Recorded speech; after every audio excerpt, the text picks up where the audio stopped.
وما أموالكم ولا أولادكم بالتي تقربكم عندنا زلفى إلا من آمن وعمل صالحا فأولئك لهم جزاء الضعف بما عملوا وهم في الغرفات آمنون. Dan sekali-kali bukanlah harta dan bukan pula anak-anak kamu yang mendekatkan kamu kepada kami, melainkan orang-orang yang beriman dan mengerjakan amal soleh. Mereka itulah yang memperoleh balasan berlipat ganda disebabkan apa yang mereka kerjakan. Dan mereka aman sentosa di tempat-tempat yang tinggi atau dalam surga. Quran Surat Saba ayat 37. Assalamualaikum warahmatullahi wabarakatuh. Halo semuanya, perkenalkan nama saya Radisa Devira Laksana dengan NIM 1908152 dari Universitas Pendidikan Indonesia Angkatan 2019 dari jurusan Pendidikan Masyarakat. Nah, di video kali ini saya akan membahas dan mengulas tentang review buku yang berjudul Membangun Kepribadian Islam. Nah, untuk mempersingkat waktu, mari kita mulai ke pembahasannya. Pembahasan pertama yaitu kita akan membahas mengenai visi buku. Yang pertama, sebelumnya saya sudah menjelaskan tentang judul buku ini yaitu Membangun Kepribadian Islam. Nah, tentang visi bukunya yaitu ketebalan dari buku ini 128 halaman dan diterbitkan oleh Khairul Bayan Jakarta pada tahun 2002. Nah, penulisnya yaitu ada dua. Yang pertama Muhammad Ismail Yustanto dan yang kedua Muhammad Sigit Purnawan Jati. Selanjutnya saya akan membahas mengenai isi secara keseluruhan dari buku ini. Nah, buku ini itu terdapat dari 13 bab dan subbab-subbabnya. Yang pertama, di bab pertama itu membahas mengenai kepribadian. Nah, di situ akan dibahas mengenai kepribadian secara umum, di mana kepribadian dalam bahasa Arab disebutnya syahsiyah yang artinya kepribadian. Syahsiyah secara bahasa bermakna sifatun tumayizu al-syahsya min ghairi, yang artinya sifat atau karakter yang membedakan satu orang dan lainnya.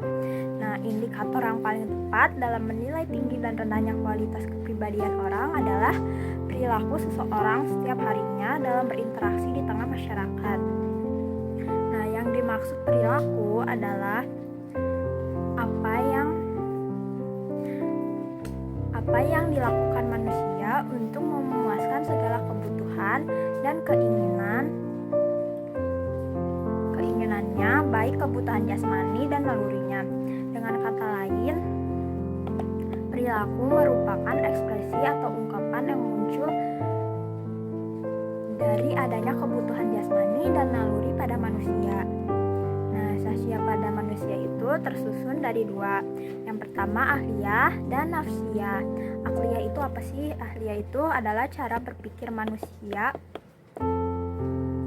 terhadap fakta atau cara seseorang mengkaitkan fakta dengan informasi terdahulu berdasarkan satu atau lebih landasan pemikiran. Nah, selanjutnya ada nafsiyah, yaitu adalah cara orang berbuat untuk memuaskan segala kebutuhan dan keinginannya atau cara seseorang untuk memuaskan segala keinginannya atau cara seseorang untuk memuaskan segala kebutuhan dan persepsi dalam dirinya. Selanjutnya di bab kedua itu membahas mengenai kepribadian Islami. Nah, kepribadian Islam adalah perpaduan antara akliyah Islamiyah dan nafsiyah Islamiyah. Nah, kepribadian itulah yang dikehendaki oleh agama Islam. Islam menuntun umatnya untuk senantiasa memiliki akliyah Islamiyah. Di bab ini pula, di bab yang kedua akan dijelaskan mengapa banyak umat Islam yang melakukan penyimpangan dan bagaimana hukumnya akan dijelaskan pada bab kedua ini. Selanjutnya ada bab yang ketiga yaitu iman fitri dan iman nakli. Dalam diri manusia terdapat naluri beragama yaitu gariza tadayun yang mendorongnya untuk beriman kepada al-holi. Keimanan seperti inilah yang disebut dengan iman fitri, yaitu iman kepada Allah Subhanahu wa taala. Nah, yang hanya didasarkan pada naluri wijdan, naluri yang tidak dibimbing akal cenderung menyesatkan. diharuskan seorang muslim untuk memperoleh keimanan melalui proses berpikir. Nah, keimanan seperti itulah yang disebut iman akli. Nah, selanjutnya bab keempat mengenai syahadat. Pada bab ini dibahas mengenai makna syahadat bagi seorang muslim yang mengimani syahadat sebagai rukun Islam pertama dari 5 rukun. Nah, syahadat tidak hanya diucapkan, melainkan juga mengandung berbagai konsekuensi yang harus dilaksanakan agar kalimat itu mempunyai dampak yang nyata. Konsekuensi syahadat adalah keterikatan seseorang muslim dengan hukum-hukum Allah dan tidak merasa keberatan terhadap hukum yang diputuskan Allah baginya.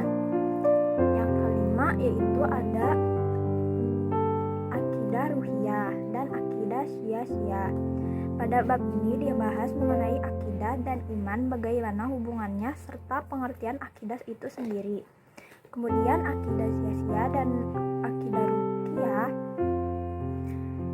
dan pengaruhnya dan pemahamannya serta akidah sia-sia dan dari pandangan hidup serta cara mengembalikan akidah sia-sia menjadi akidah Islamiyah.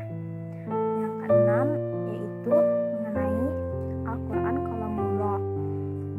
Pada bab ini membahas tentang Al-Quran dari sisi Allah Subhanahu wa Ta'ala dan bagaimana konsekuensi iman kepada Al-Quran serta kumpulan-kumpulan ayat Al-Quran mengenai perintah dan sejarah singkat mengenai Al-Quran, mulai dari riwayat pengumpulan Al-Quran hingga tafsir dan takwil. Kemudian ada pula hubungan antara Al-Quran dan sains. Yang bab ketujuh yaitu mengenai kebutuhan manusia terhadap Rasul. Nah, membahas mengenai bukti kebutuhan manusia kepada Rasul, kemudian pengertian Nabi dan Rasul, serta jumlah Nabi Rasul serta ajaran risalahnya, dan meneladani sifat-sifat perbuatan Rasulullah akan dibahas pada bab ketujuh ini. Kemudian yang kedelapan ada hari kiamat. Nah, di bab itu akan membahas mengenai cara mengimani hari kiamat atau hari akhir dan makna iman kepada hari kiamat serta tanda-tanda hari kiamat dan nasib manusia pada hari kiamat, disertai juga dampak hari kiamat yang sesungguhnya akan terjadi. Selanjutnya bab ke-9 akan membahas mengenai qada dan qadar. Nah, di bab ini membahas mengenai paham qadariyah, paham jabariyah, paham ahlus sunnah wal jamaah, dasar pembahasan qada dan qadar, makna iman qada dan qadar, lalu iman kepada takdir serta takdir dan pengertian iman terhadapnya. Kemudian bab ke-10 ada hidayah dan dalalah, membahas mengenai pendapat yang keliru mengenai hidayah dan dalalah, makna penisbahan hidayah dan dalalah kepada Allah, taufik Allah untuk mencapai hidayah. Bab 11 yaitu mengenai memahami hakikat tawakal, rizki dan kematian, yang akan membahas mengenai keterikatan antara tawakal, rizki dan kematian serta pengertiannya. Selanjutnya bab ke-12 itu mengenai keterikatan pada syariah membawa rahmat, yang membahas mengenai al-hakim, tolak ukur perbuatan, keterikatan pada hukum syariah, dan syariah Islam yang membawa rahmat. Bab ke-13 yang terakhir ada falsafah ukubat dalam Islam, yang membahas mengenai jarimah atau kejahatan, ukubat dunia dan akhirat, kemudian jenis-jenis ukubat serta keistimewaan ukubat dalam Islam dan cara menolak tuduhan.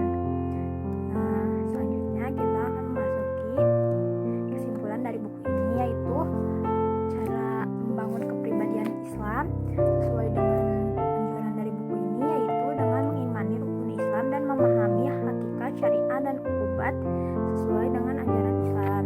Nah, selanjutnya yaitu mengenai kelebihan dan kekurangan dari buku ini. Kelebihannya itu dari buku ini yang pertama mengambil referensi dari berbagai ahli dan disertakan ayat-ayat Al-Quran secara lengkap sesuai dengan pembahasan. Kemudian pembahasan disertai dengan contoh sehari-hari sehingga mudah dimengerti dan dipahami, dan dijelaskan setiap babnya secara rinci karena setiap bab di buku ini memiliki subbab-subbabnya. Kekurangannya yang pertama, bahasa penulisannya cukup diulang-ulang sehingga sulit dipahami.